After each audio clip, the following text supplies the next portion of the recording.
चलिए ABCD is a parallelogram. Write down the question. ABCD is a parallelogram in which AC bisects angle A. So prove that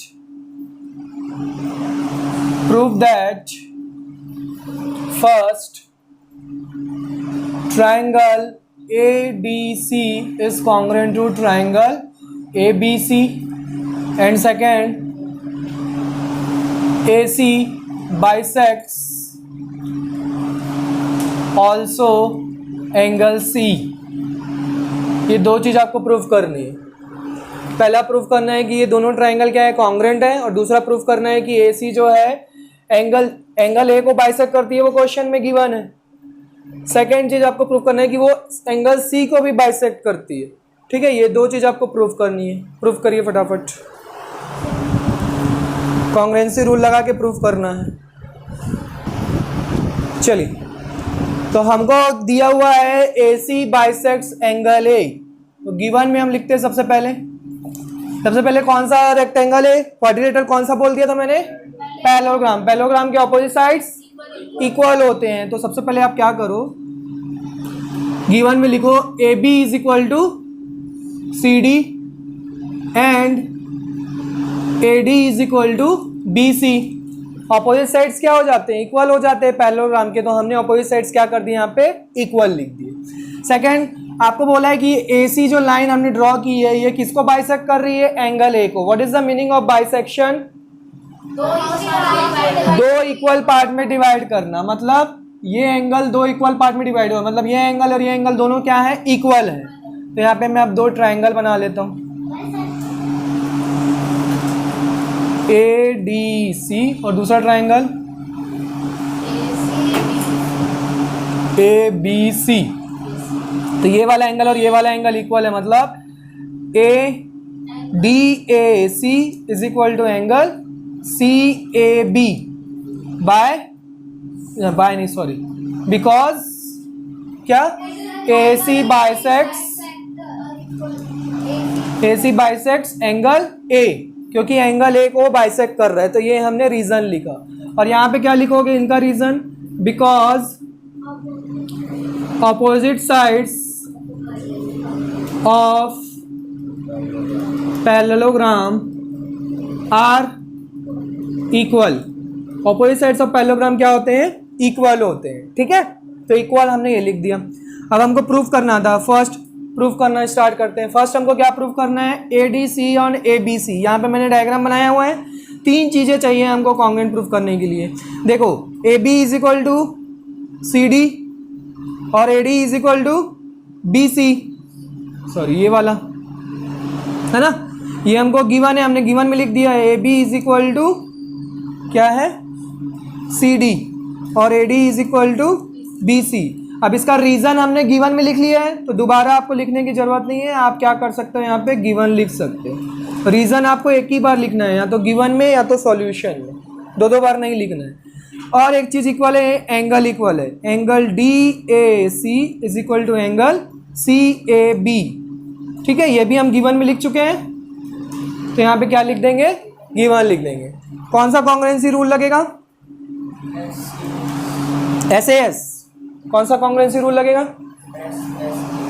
SSA। कौन सा congruency rule होता है, SSA होता ही नहीं है, SAS लगेगा। दो साइड और एक एंगल मिला है, तो कौन सा लगाएंगे, SAS कॉन्ग्रुएंसी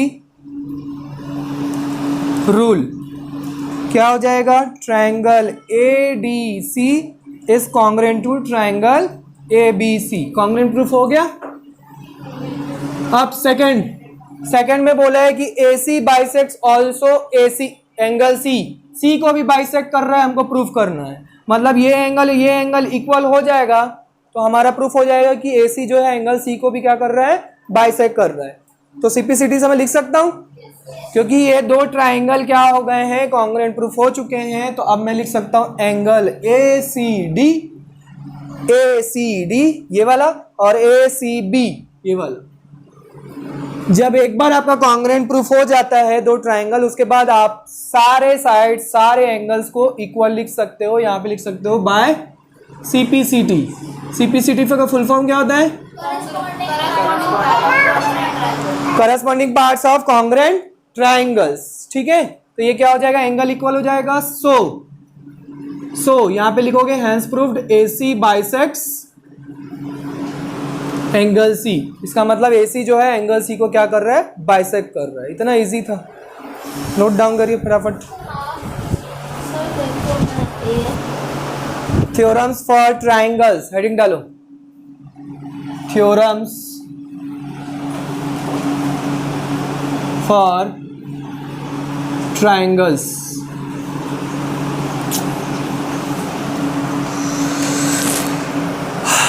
ट्राइंगल्स को कॉन्ग्रुएंट प्रूफ करने के लिए आपके पास थ्योरम्स होने चाहिए। ठीक है, सबसे पहले तो कॉन्ग्रुएंसी रूल होना चाहिए। हमने देखा 5 कॉन्ग्रुएंसी रूल थे, उसके साथ साथ हमको थ्योरम्स पता होना चाहिए। Theorem number 1, write down the theorem.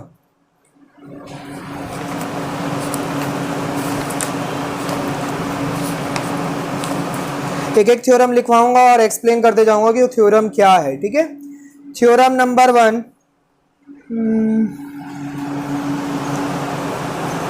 ये तो कॉन्ग्रुएंसी है।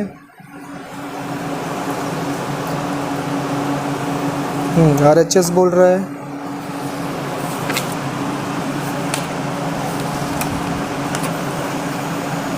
Any triangle which has equal sides will have equal angles opposite to this. हाँ, write down the theorem number 1. Any triangle which has any triangle which has equal sides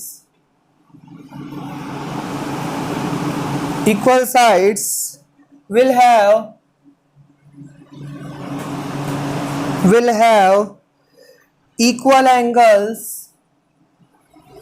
equal angles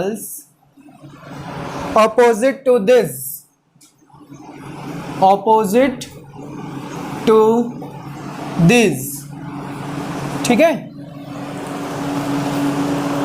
ये एक triangle है, ये एक theorem है हमारे पास। सबसे पहले हमारे पास 5 कॉन्ग्रुएंसी है, वो भी आप थ्योरम के फॉर्म में आप पढ़ सकते हो। ठीक है, SSS, SAS, AAS, ASA और RHS 5 कॉन्ग्रुएंसी है, मतलब 5 थ्योरम हम पहले पढ़ चुके हैं। तो थ्योरम नंबर 6 समझ लो इसको।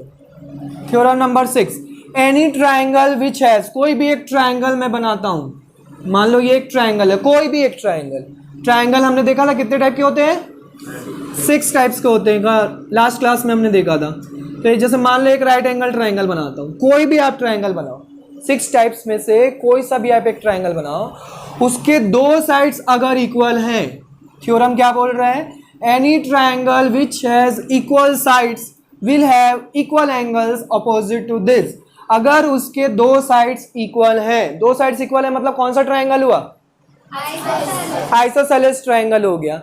अगर आइसोसेलेस ट्राइंगल आपके सामने बना हुआ है तो इसका मतलब इसके जो ऑपोजिट एंगल्स हैं, ऑपोजिट एंगल्स टू दिस मतलब इस साइड्स की बात कर रही है, इस साइड्स पे 2 ऑपोजिट एंगल्स यही बन रहे हैं, तो ये दोनों अपोजिट एंगल्स भी क्या हो जाएंगे? इक्वल हो जाएंगे। जैसे फॉर एग्जांपल ABC एक ट्राइंगल है, यहाँ पे लिखोगे if AB is equal to AC, AB जो है AC हमको दिया हुआ है, देन क्या हो जाएगा? Angle ABC is equal to angle ACB। इस थ्योरम को समझना बहुत इंपॉर्टेंट है, बहुत इंपॉर्टेंट थ्योरम है ये। ठीक है, अगर 2 साइड्स इक्वल हैं तो उसके ऑपोजिट एंगल्स क्या हो जाएंगे? इक्वल हो जाएंगे। अब वो 2 साइड्स कोई से भी हो सकते हैं, मान लो ये दोनों इक्वल हैं तो ये दोनों एंगल भी क्या हो जाएंगे? इक्वल हो जाएंगे। ठीक है, ऐसे अगर मैं क्या बनाऊं? इक्विलेटरल ट्राइंगल बनाऊं। What is equilateral triangle? All sides equal, जिसमें ऑल साइड्स इक्वल होते हैं। तो अभी हमने पढ़ा कि अगर 2 साइड्स इक्वल हैं तो उसके ऑपोजिट एंगल्स भी क्या होते हैं? इक्वल होते हैं।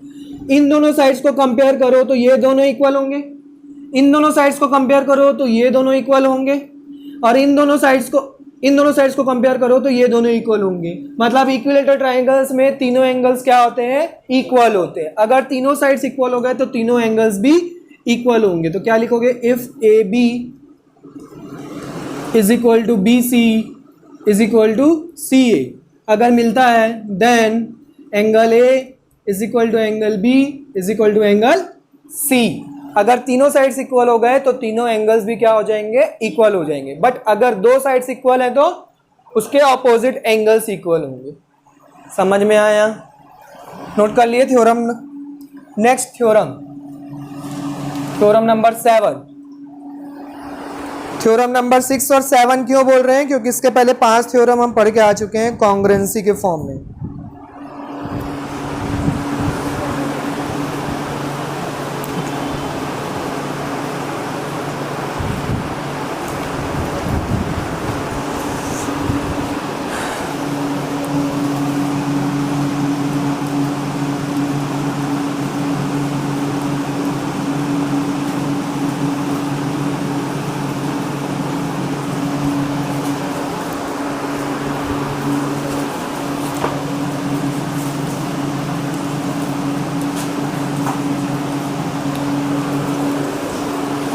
नेक्स्ट थ्योरम नंबर 7 जो है वो कन्वर्स ऑफ थ्योरम 6 है। थ्योरम 6 का कन्वर्स, कन्वर्स मतलब उल्टा।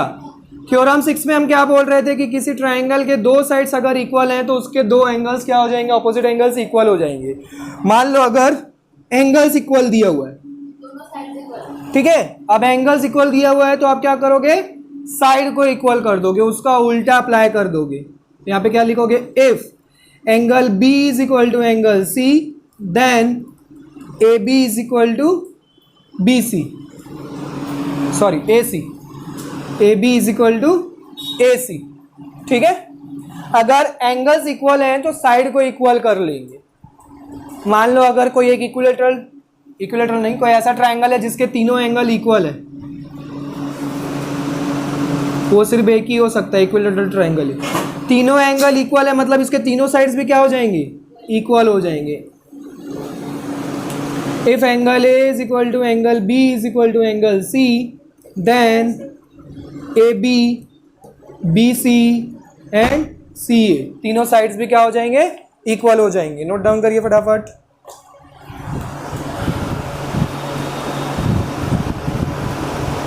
चलिए next theorem, theorem number 8। Theorem number 8,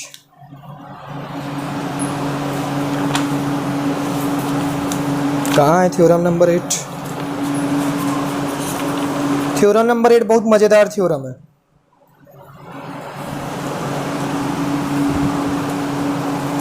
ये लिखो, हाँ ये बहुत काम की चीज़ है, 10th क्लास तुम लोग के लिए बहुत इंपॉर्टेंट है ये वाला theorem. Theorem number 8, triangles which are on the, theorem number 8, triangles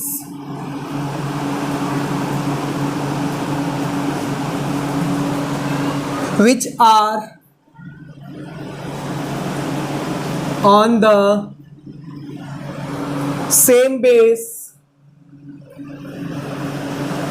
and in between same parallel lines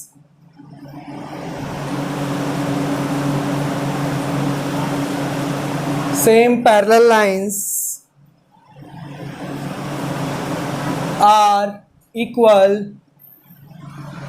in area, are equal in area।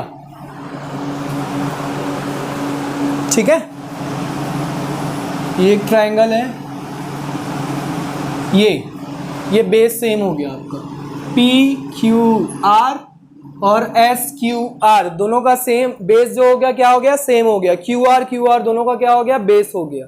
ठीक है, अब आपको बोल रहा है कि सेम बेस होना चाहिए and in between same parallel lines, दोनों जो हैं सेम पैरेलल लाइंस के बीच में होने चाहिए दोनों। ठीक है, अब यहाँ पे अगर मैं एक लाइन ड्रॉ कर देता हूँ ऐसा,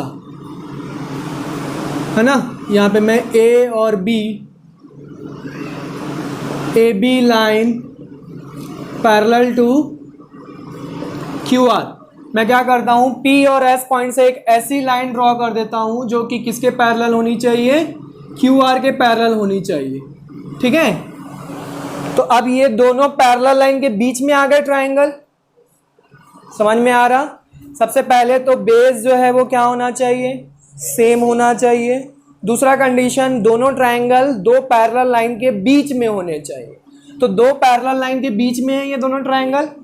मैंने ये भी एक ऐसे लाइन ड्रॉ की जो कि क्यू आर के पैरेलल होनी चाहिए, और मैंने जैसे ही ड्रॉ किया तो ये दोनों इनके अंदर आ गए। अगर नहीं आते तो तब ये थ्योरम अप्लाई नहीं होता। अब मैं क्या लिखूंगा, area of triangle P Q R is equal to area of triangle S Q R. Most important theorem,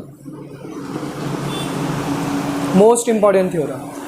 अगर दो ट्राइंगल सेम बेस में रखे हुए हैं और दो पैरेलल लाइन के बीच में हैं दोनों के दोनों, तो उनका जो एरिया हो जाता है वो क्या हो जाता है, इक्वल हो जाता है। सिंपल सा थ्योरम, समझ में आ गया।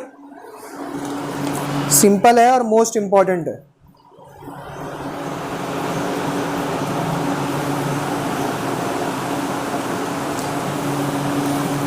एरिया ऑफ ट्राइंगल का फॉर्मूला क्या होता है,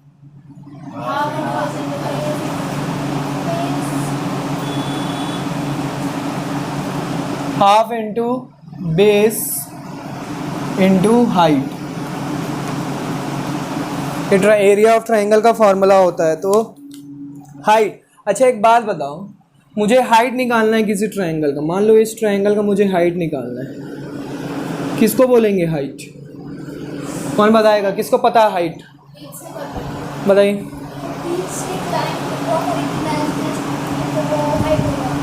20 से एक लाइन ड्रॉ कर दूं, ये लो कर दिया डैश डैश, ये हाइट है।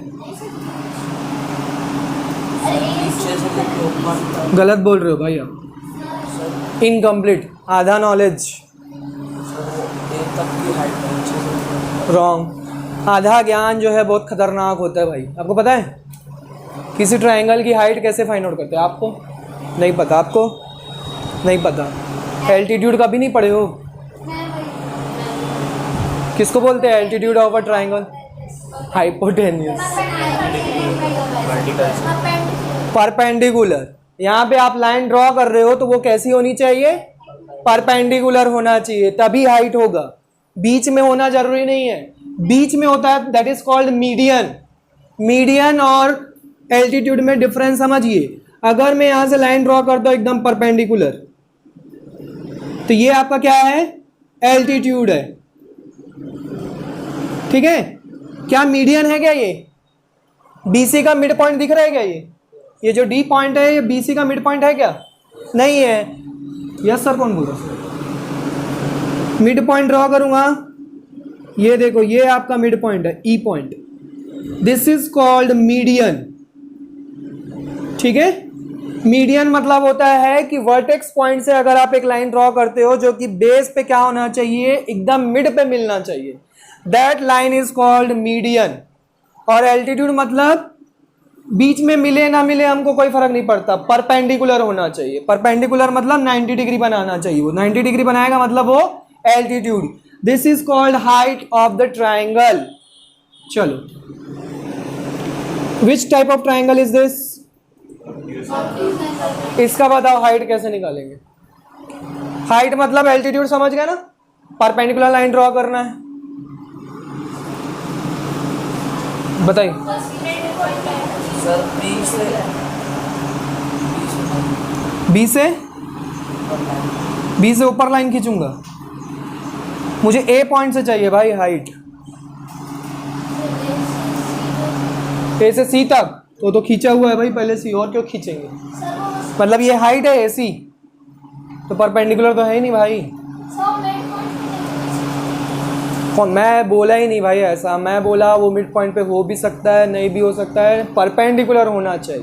सर एक के बाहर, ए के बाहर, किधर बाहर, वेरी गुड। हम ऐसी लाइन ड्रॉ करेंगे, this is called height of the triangle. हमको जरूरी नहीं है कि ट्रायंगल के बीचों बीच में ही अंदर ही एल्टीट्यूड ड्रॉ होगा। एल्टीट्यूड मतलब परपेंडिकुलर लाइन होना चाहिए, वो बाहर भी हो सकता है। अब अगर मीडियन बोल दूँ तो मीडियन कहाँ ड्रॉ करेंगे? सी और बी का मिड पॉइंट होना चाहिए, तो अंदर ट्रायंगल के अंदर ड्रॉ होगा। मीडियन ऑलवेज क्या होता है? ट्रायंगल के अंदर होता है। Height can be outside, perpendicular होना चाहिए हाइट। समझ में आ गया? तो एरिया ऑफ ट्रायंगल का formula half into base into height. तो हाइट मतलब परपेंडिकुलर होना चाहिए। आगे बढ़ते हैं, बस वाली बुक दिखाओ। अरे तुम नहीं, एनसीईआरटी नहीं, 9th की चाहिए। नेक्स्ट लास्ट थ्योरम नंबर, मजेदार वाला theorem number 9। If two sides of a triangle, if two sides of a triangle are unequal,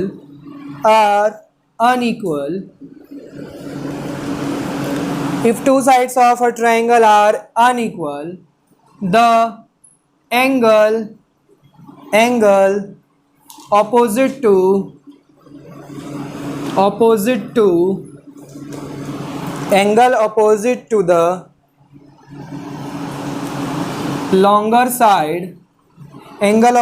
the longer side,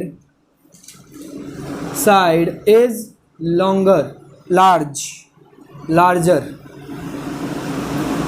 larger, ठीक है? और ग्रेटर भी लिख सकते हो, और ग्रेटर, ठीक है? If two sides of a triangle are unequal, the angle opposite to longer side is larger और ग्रेटर। अच्छा एक बात बताओ, एक राइट एंगल ट्राइंगल सबको पता है किसको बोला जाता है? जिसका एक एंगल 90 डिग्री होगा। इसमें लॉन्गेस्ट साइड कौन सी है? कौन सी है लॉन्गेस्ट साइड? वही तो पूछ रहा हूँ। 90 डिग्री के ऑपोजिट वाली है ना, 90 डिग्री के ऑपोजिट वाली, मतलब कौन सी है? नाम बताइए। AC। कौन सी है? AC। AC is the longest side.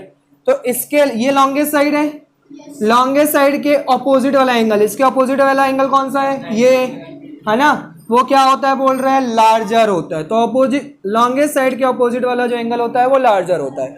अब ये दो एंगल और एक्स्ट्रा बन रहे हैं। अब इनमें से बताना है कि एंगल ए और एंगल सी में से कौन सा बड़ा है। कैसे डिसाइड करेंगे? तो साइड से डिसाइड करेंगे। एंगल सी का ऑपोजिट साइड कौन सा है? ऑपोजिट साइड पूछ रहा हूं मेरे लाल, मेरे महानुभाव लोग। एंगल सी का ऑपोजिट साइड कौन सा है?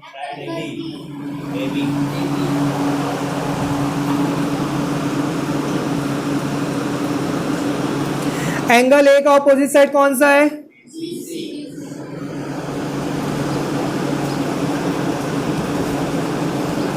ठीक है, एंगल ए का ऑपोजिट साइड BC और एंगल ए का ऑपोजिट साइड AB। अब यहाँ पे हम देख के बता नहीं सकते हैं ना कि कौन बड़ा है कौन छोटा है। आपको क्वेश्चन में जब तक गिवन नहीं होगा तब तक नहीं बता सकते। यहाँ पे क्वेश्चन में मैं बोल देता हूँ, if AB is greater than AC। यहाँ पे गिवन दे दिया आपको कि AB जो है BC से बड़ा है। किससे बड़ा है? BC से बड़ा है। AB जो है वो BC से बड़ा है। आपका थ्योरम क्या है? जो साइड लॉन्गर होगी उसका ऑपोजिट एंगल क्या होगा? जो साइड लॉन्गर होगी उसका ऑपोजिट एंगल क्या होगा?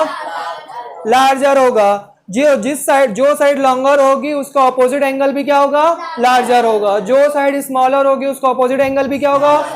स्मॉलर होगा। धन्य हो भगवान। तो यहाँ पे कौन सी साइड बड़ी है? AB का ऑपोजिट एंगल बताओ। AB का ऑपोजिट एंगल बताओ। यहाँ पे अभी लिखे हो मेरे लाल लोग, एंगल सी का ऑपोजिट साइड कौन सा है? AB। तो AB का ऑपोजिट एंगल कौन सा हुआ? Angle C। AB बड़ा है बोल रहा है, तो एंगल C भी क्या होगा? बड़ा होगा। मतलब एंगल A जो है एंगल C से क्या होगा? छोटा होगा। समझ में आया? एंगल C बड़ा क्यों हुआ? क्योंकि उसका ऑपोजिट साइड बड़ा है। क्वेश्चन में गिवन है। मान लो ये क्वेश्चन है,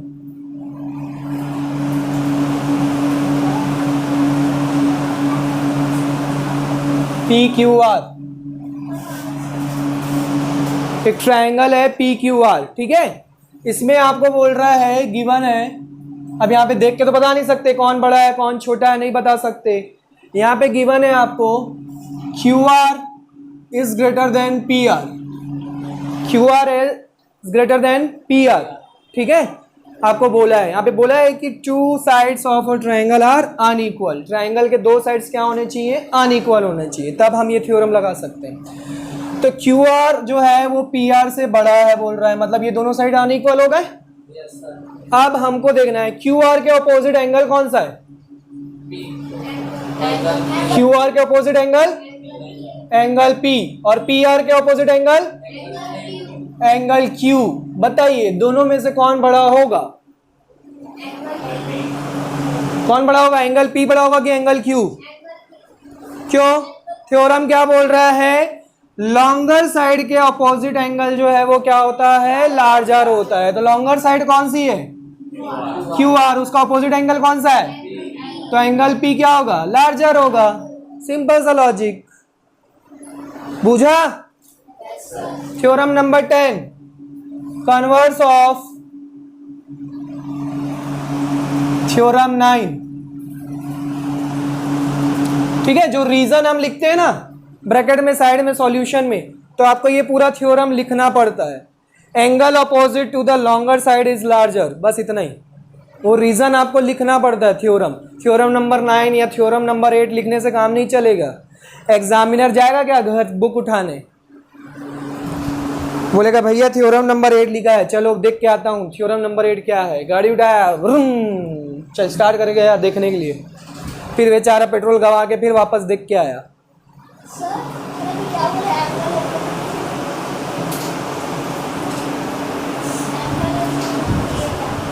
तो इसका कन्वर्स कैसे अप्लाई करेंगे,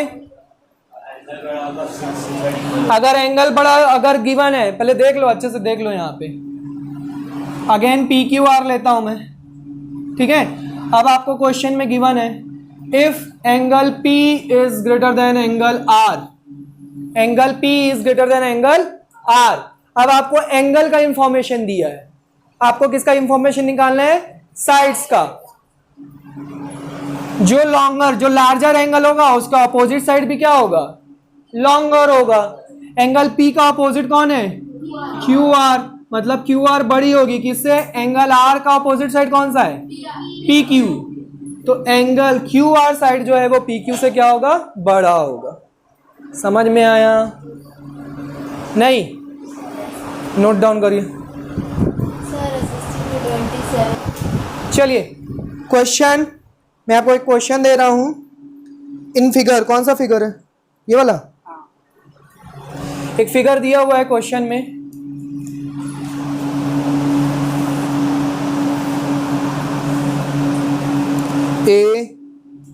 ये बी है, ये ए है, ये ओ है, ये सी है, ये डी है, ठीक।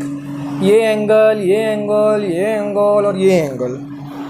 आपको बोला है कि इन फिगर गिवन में क्या क्या है, angle B is less than angle A and angle C is less than angle D, ठीक है। शो दैट AD, वाह बहुत सिंपल क्वेश्चन है, AD is less than BC। चलिए सॉल्व करिए इस क्वेश्चन को, बहुत ही अच्छा शानदार क्वेश्चन है। थ्योरम नंबर 9 अप्लाई होगा, उसका कन्वर्स थ्योरम नंबर 10 है ना। एंगल के बारे में इंफॉर्मेशन दिया हुआ है और आपको प्रूफ करने बोल रहा है साइड को, तो कौन सा थ्योरम लगेगा, थ्योरम नंबर 10 लगेगा, कन्वर्स ऑफ थ्योरम नंबर 9। दिमाग लगाइए, सॉल्व करिए। चलिए लुक एट ओवर हियर, क्या करना था हमको गिवन था, सबसे पहले गिवन को समझते हैं यार। देखो यहाँ पे सॉल्व कर रहा हूँ इसको ऊपर, गिवन में हमको दिया हुआ है angle B is less than angle A, angle B is less than angle A, है ना। अब हमको एंगल के बारे में इंफॉर्मेशन दिया है, मतलब एंगल से हम किसका इंफॉर्मेशन निकालेंगे, साइड का, कन्वर्स ऑफ थ्योरम नंबर 9। कौन सा एंगल है? Angle B. एंगल बी का ऑपोजिट साइड कौन सा है? AO। Less than angle A का ऑपोजिट साइड कौन सा है? BO। तो यहां पे लिखेंगे आप कन्वर्स ऑफ थ्योरम नंबर 9 नहीं लिखना है, यहां पे लिखना है sides opposite to larger angle are longer। ये लिखना है आपको, थ्योरम लिखना है। उसका उल्टा लिखा मैंने, sides opposite to larger angle. Larger angle का अपोजिट जो साइड होगा वो क्या होगा? लॉन्गर होगा। ये रीजन हुआ। इसको इक्वेशन नंबर 1 दे दिए, ठीक है, यहाँ पे लिख दे रहे हैं इक्वेशन नंबर 1। सेकेंड आपको कंडीशन क्या दी हुई है? एंगल सी, पहले समझ लीजिए, angle C is less than angle D. क्या दिया हुआ है? Angle C is less than angle D. Angle C का अपोजिट साइड कौन सा है? OD। एंगल डी का अपोजिट साइड कौन सा है? OC। ये भी वही लिखूंगा, सेम लिखना है आपको यहाँ पे, ठीक है। इक्वेशन नंबर 2 आप लोग लिखेंगे, ऐसा नहीं मैंने डैश लिख दिया तो आप भी डैश कर देंगे। अब यहाँ पे क्या कर दो? Adding of equation 1 and 2। 1 and 2 को ऐड कर दो। इधर देखो AO plus OD less than, देखो दोनों में साइन सेम है, सेम होगा तभी हम ऐड कर पाएंगे। समझ में आया? अगर यहाँ पे मान लो अपोजिट साइन होता तो फिर मैं इधर वाला इसके साथ ऐड करता, इधर वाला इसके साथ ऐड करता। क्लियर है? ध्यान देना इस चीज को। OC is equal OC plus OB। चलो AO प्लस OD किसके इक्वल मिलेगा? AD के इक्वल मिलेगा। OC प्लस OB किसके इक्वल मिलेगा? BC। यही प्रूफ करना था क्या हमको? Hence proved। कितना इजी है, थ्योरम लगाना है, सॉल्व कर देना है। कोई टफ था क्या? कितना इजी क्वेश्चन था। ये आपका लास्ट है 7.4 के क्वेश्चन हैं, आप कर बनाओगे, ठीक है। और दो क्वेश्चन ऐसी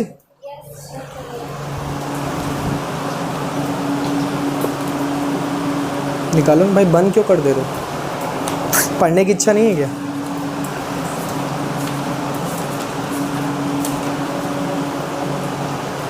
दिखाई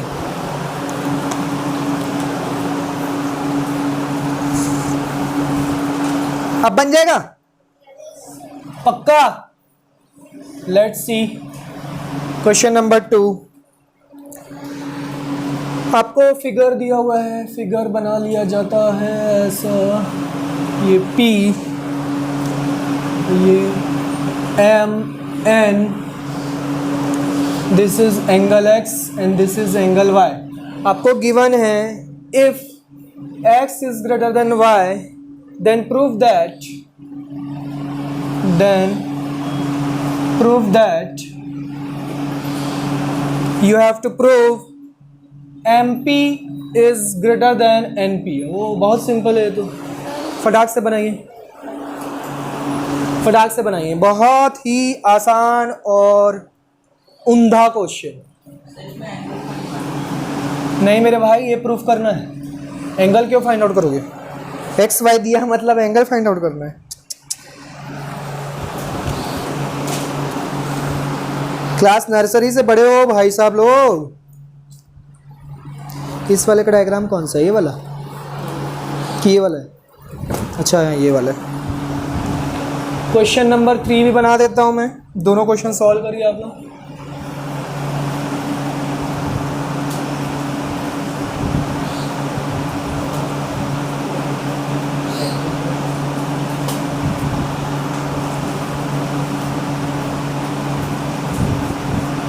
चलिए, बहुत ही उम्दा question. If PQ is greater than PR and QS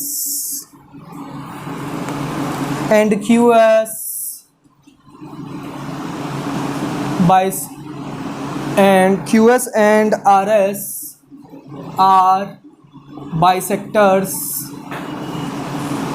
of angle Q and angle R, ठीक है। एंगल गिवन है respectively. So prove that you have to prove SQ is greater than SR. ठीक है, ये आपको प्रूव करना है.